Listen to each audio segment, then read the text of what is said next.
Sebelumnya terima kasih sudah mau menyempatkan waktunya untuk bisa kami wawancarai. Kami dari Boleh. kelompok 2 Prodi Akuntansi Fakultas Ekonomi dan Bisnis Universitas Muhammadiyah Surabaya.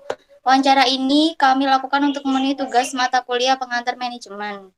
Kalau begitu langsung saja ke pertanyaan yang pertama. Perkenalkan, nama saya Dwi Suci Hayatni. Bisa dijelaskan untuk posisi Mas saat ini di perusahaan? Posisi. Ya, saya ceritakan deskripsinya dulu Pak ya. Mas Ya. Garmen adalah suatu industri, home industri yang bergerak di bidang konveksi atau garment. Jadi, yang dimana usaha ini itu memproduksi dan menerima pesanan berbagai macam kebutuhan fashion, contoh baju, kaos, seragam, topi, dan aparel lah. Semua yang berhubungan dengan aparel. Untuk usaha ini dulu aku yang buat sendiri Mbak ya, dari nol banget tanpa modal, dan sampai sekarang sudah ada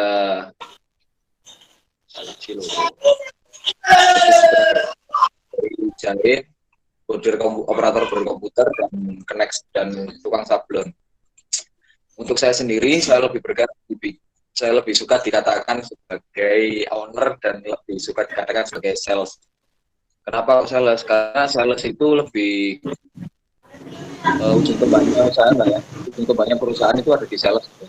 Jadi kalau sales itu bagus, otomatis perusahaan juga lebih cepat bisa.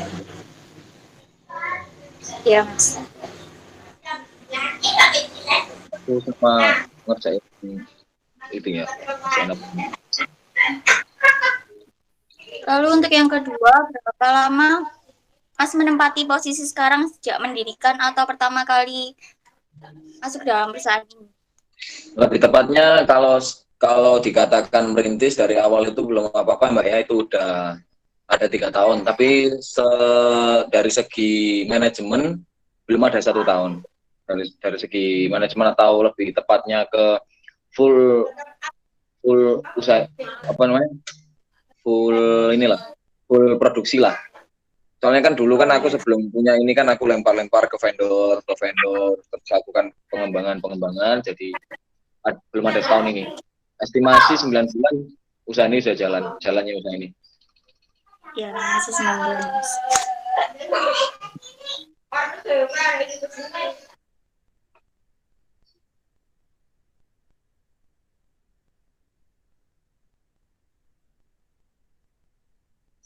Saya sendiri atau tenaga diproduksinya? Kalau diproduksi lebih tepatnya semua itu saling berhubungan Mbak ya. Jadi kalau bedanya perusahaan produksi sama perusahaan distribusi itu gini, kalau produksi itu semuanya harus bisa jalan dan harus bisa kerjasama dari divisi A, divisi B, divisi C, dan perantara dan lain-lain, dan sales dan lain-lain itu harus bisa kerjasama dan harus imbang. Kalau nggak imbang nanti pasti ada chaos, ada hal yang nggak diinginkan di situ.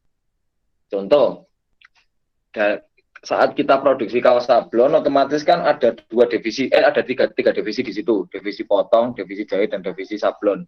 Nah, kalau salah satu saja udah goyang, otomatis nggak jalan produksi itu, kan gitu. Jadi nggak bisa dikatakan mana bidang yang lebih digunakan dan mana yang tidak lebih digunakan. Semuanya tetap digunakan. Untuk yang pertama, yang jadi ujung tombak tetap satu, yaitu sales. Sisanya tetap produksi. Jadi tanpa ada sales sama ada penjualan, maka semuanya itu juga nggak jalan. Ada sales tapi ada salah satu divisi produksi juga tidak akan jalan.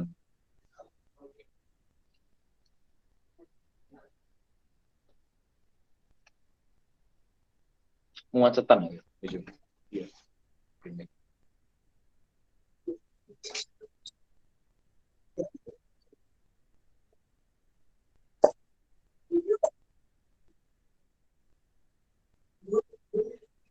Ya, ada yang bilang itu gini Pak. Saya selalu mengikuti kata-kata mutiara atau saran-saran dari pengusaha-pengusaha yang udah besar, Mbak ya. Contohnya begini, bekerjalah tiap waktu, bekerja tiap waktu sampai kamu dikejar oleh uangmu sendiri gitu loh. Jadi sebenarnya orang usaha itu Mbak ya, kalau dikatakan pengusaha ya, saya nggak bilang pekerja ya, pengusahanya itu nggak mungkin mereka punya jam kerja, itu nggak mungkin. Pasti tiap tiap jam dan tiap detik itu mereka punya, dia selalu bekerja, entah itu dia memikirkan konsep, mikir bagaimana hari esok, bagaimana hari lusa, jadi begitu. Jadi kalau dikatakan semua pengusaha itu pakai ada jam kerjanya enggak ya? Nggak mungkin ada, aku yakin. Beda kalau karyawan pasti tetap punya jam shift 1, shift 2, shift 3 kan gitu. Gitu.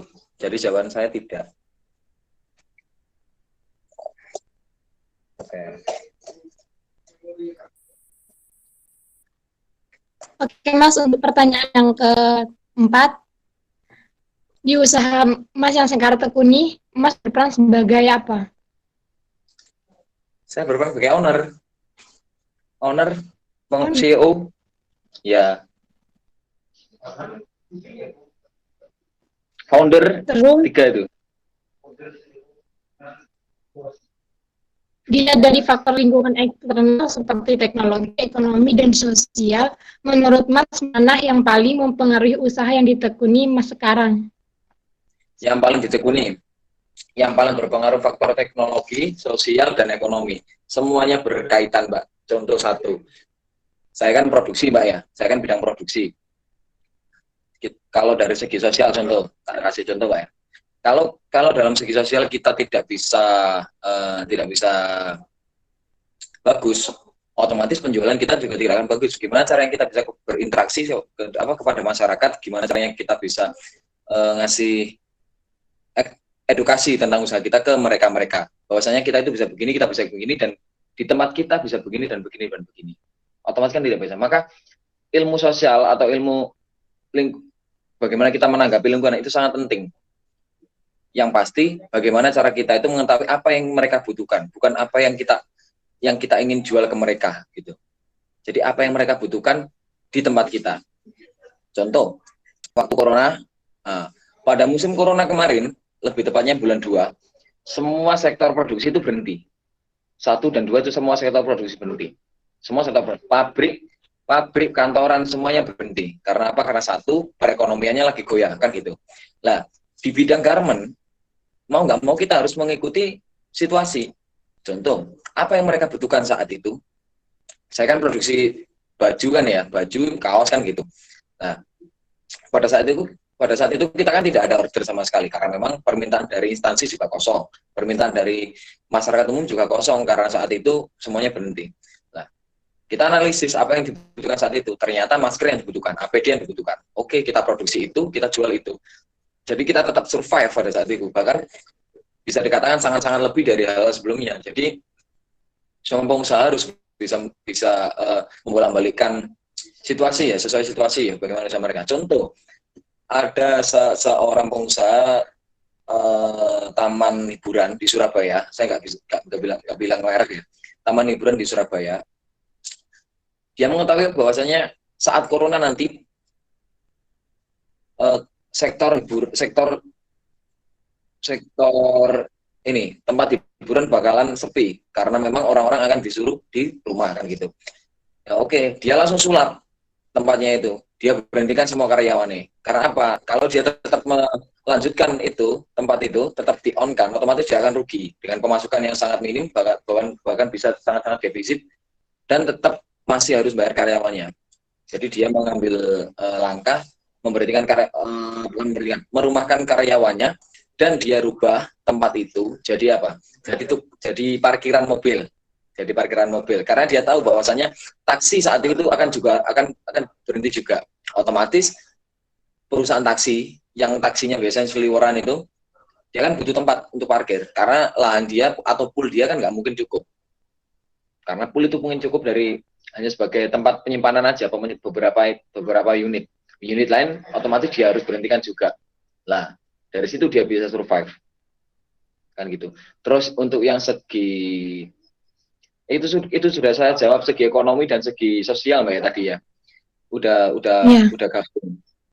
Dan untuk yang terakhir teknologi ini sangat berperan penting sekali karena apa? Satu, kita bergerak sekarang kita bergerak bisnis itu nggak bisa ini mbak ya, nggak bisa door-to-door kayak dulu mbak ya. Kita datang ke tempat ini menawarkan barang ini, itu sangat cara yang sangat memang cara itu masih sangat ini ya, masih sangat ampuh tapi tidak efektif. Karena apa? Karena satu, memakan biaya, memakan waktu. Lebih tepatnya kita pakai digital. Bagaimana cara kita itu melacak langsung ke tempat ini, tempat A, kontaknya gimana, ininya gimana, langsung kita serahkan pengajuan semacam pamflet, semacam proposal penawaran via teknologi tadi, entah itu WA, entah itu web, entah itu Instagram, dan lain. Itu sangat berperan sekali. Apalagi orang yang malas seperti saya, malas ke kena panas-panas gitu ya. Saya lebih suka di depan komputer aja. Oke. Terima kasih, Mas. Next. Untuk pertanyaan selanjutnya, dalam hal faktor-faktor lingkungan eksternal seperti pemerintah, pesaing, pelanggan, dan media, menurut Mas, manakah yang paling mempengaruhi usaha ini? Pelanggan, pemerintah, media, Pesaing sama pemasok. mempengaruhi dalam hal apa itu, Mbak? Dalam segi apa dulu? Perkembangan usahanya. Perkembangan usaha semuanya itu tidak ada hubungannya, Mbak ya. Kompetitor, kompetisi, pemerintah atau apa sebenarnya media, tidak ada hubungannya sebenarnya. Karena apa ya, Mbak ya? Karena kita tetap juga ikut ini, Mbak ya. Entah itu pemerintah buat begini, tapi sepertinya yang lebih mendekati itu pemerintah. Karena apa? Bisa aja pemerintah nanti suatu saat bikin undang-undang yang nggak masuk akal, kayak kemarin kan gitu. Banyak sekali kan undang-undang yang nggak masuk akal dari pemerintah kan gitu, yang mematikan UKM atau mematikan rakyatnya sendiri kan gitu. Nah itu suatu saat setelah ini semua produksi diwajibkan mendaftarkan izin usaha katakan UMKM entah kecil atau besar, kemudian harus bayar pajak. Nah itu kan sangat mengganggu sekali. Andaikan loh ya.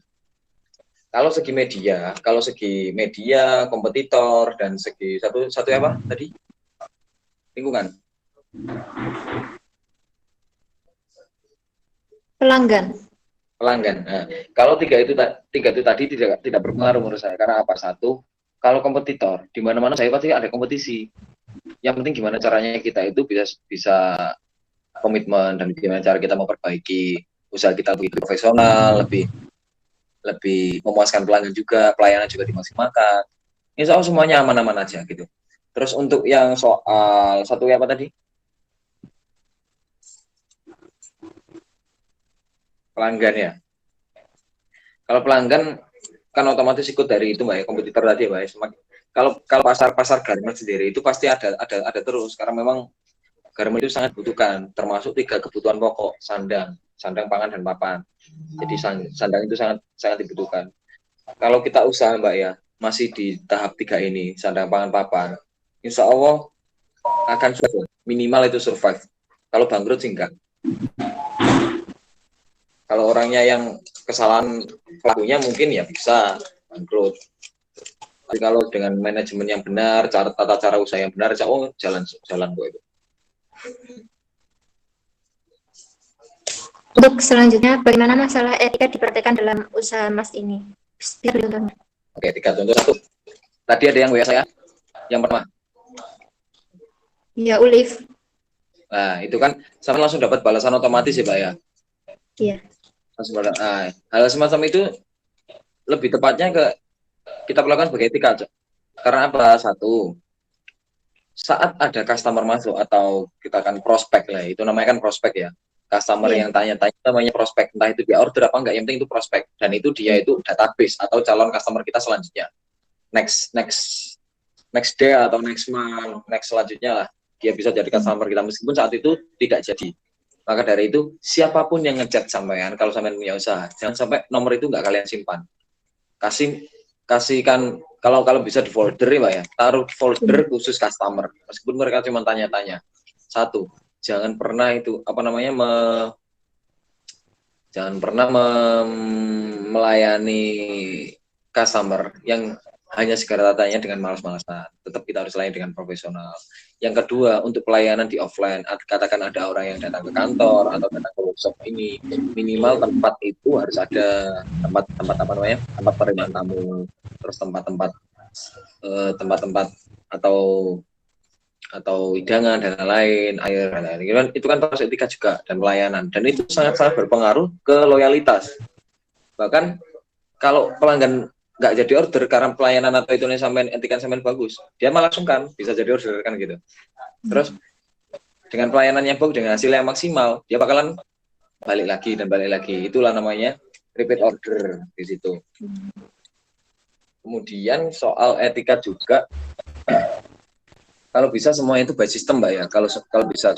Kalau kalian jadi reseller atau pembisnis online shop gitu, atau semua yang serba online itu kalau bisa semuanya by system.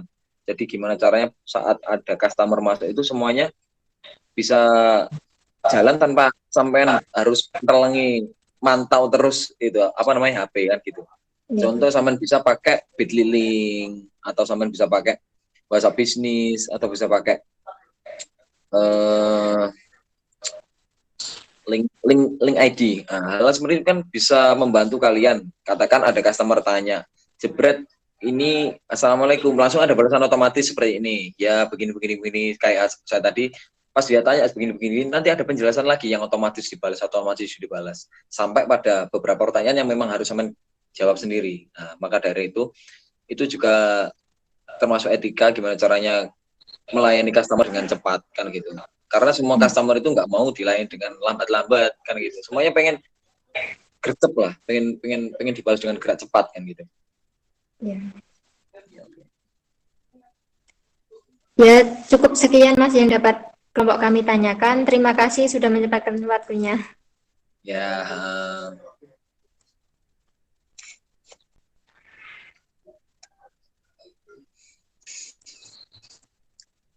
Yaudah, saya pamit undur diri ya. Terima kasih. Assalamualaikum warahmatullahi wabarakatuh. Waalaikumsalam warahmatullahi wabarakatuh.